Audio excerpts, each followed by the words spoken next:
jalur ini kan ada banyak kelokan-kelokan, tikungan ya, berhubung jalurnya, jalannya cukup sempit, jadi harus tetap fokus, ekstra hati-hati.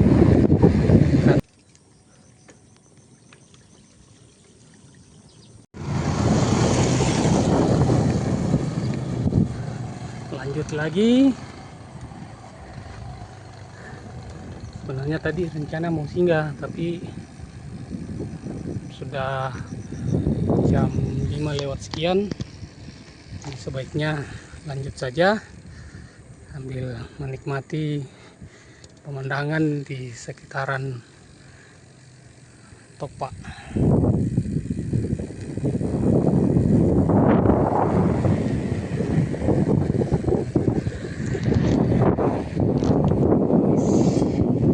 Cakep.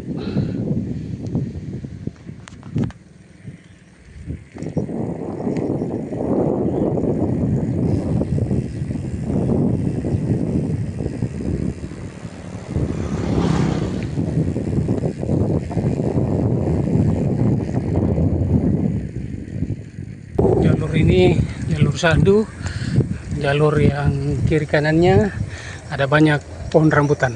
Jadi kalau musim rambutan lewat jalur ini mantap sekali, bisa panen rambutan, makan rambutan segar.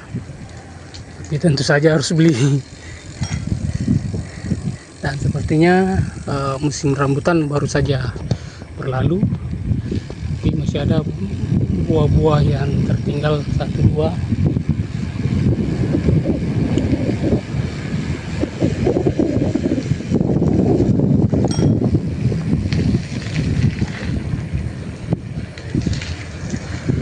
Oh, sedikit nanjak di sini.